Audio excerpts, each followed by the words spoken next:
Bismillahirrahmanirrahim. Assalamualaikum warahmatullahi wabarakatuh.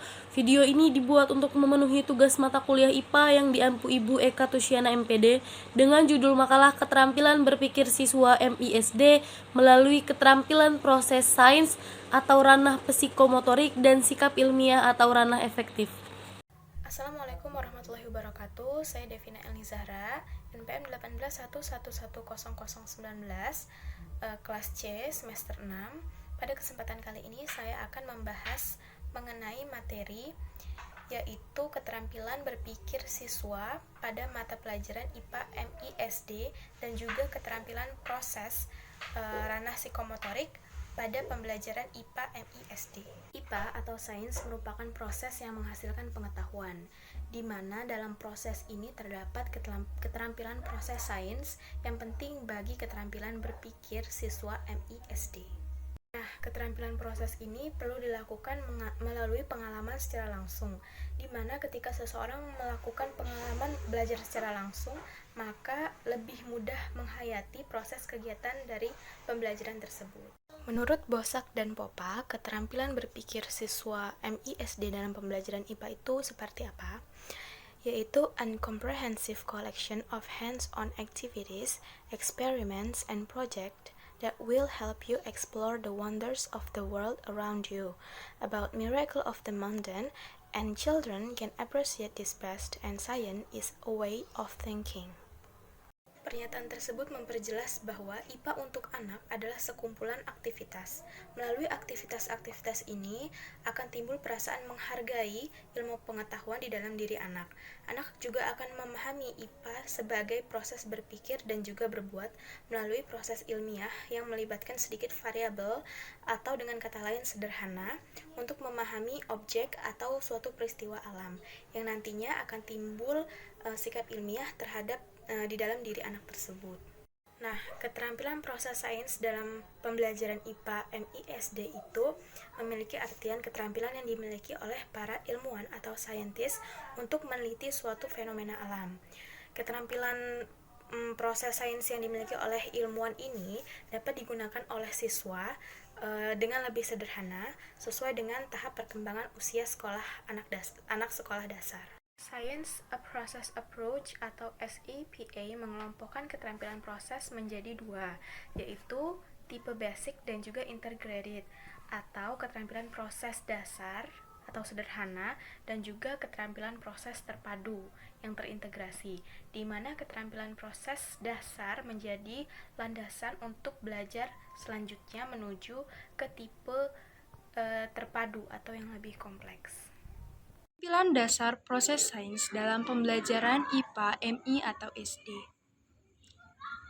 Cipeta dan Kobala membagi keterampilan proses sains menjadi dua, yaitu keterampilan proses sains dasar dan terintegrasi.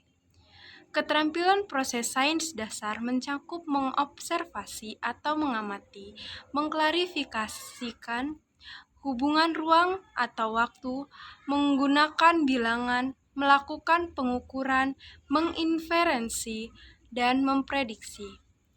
Keterampilan proses sains terintegrasi mencakup merumuskan definisi operasional, memformulasikan model, mengontrol variabel, mengimplementasi data, merumuskan hipotesis, dan melakukan eksperimen.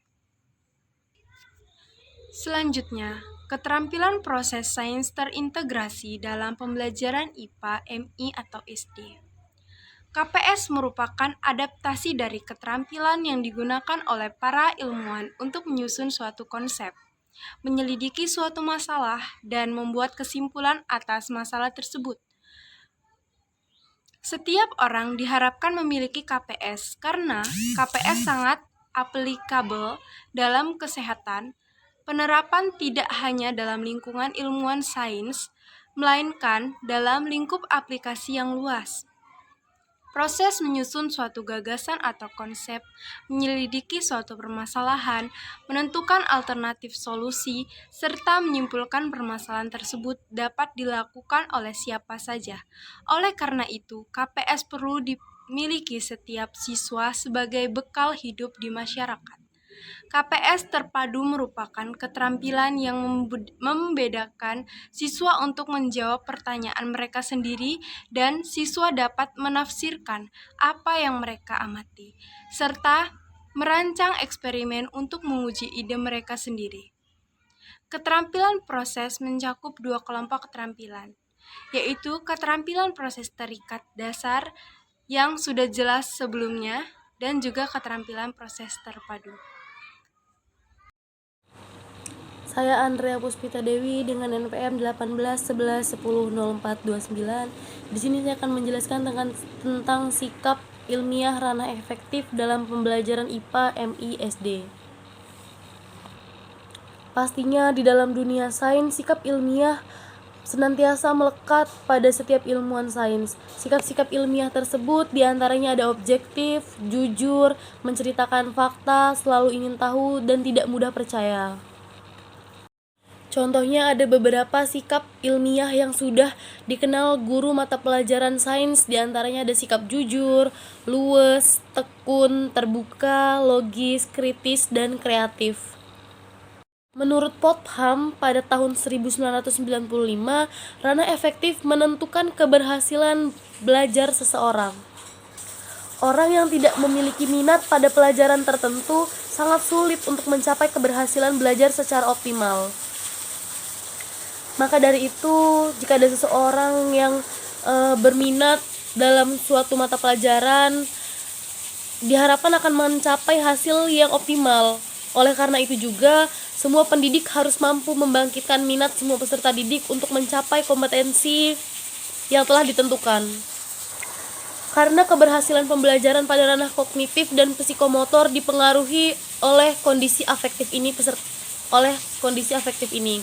Peserta didik yang memiliki minat belajar dan sikap positif terhadap mata pelajaran akan merasa senang mempelajari mata pelajaran ini sehingga dapat mencapai hasil pembelajaran yang cukup optimal.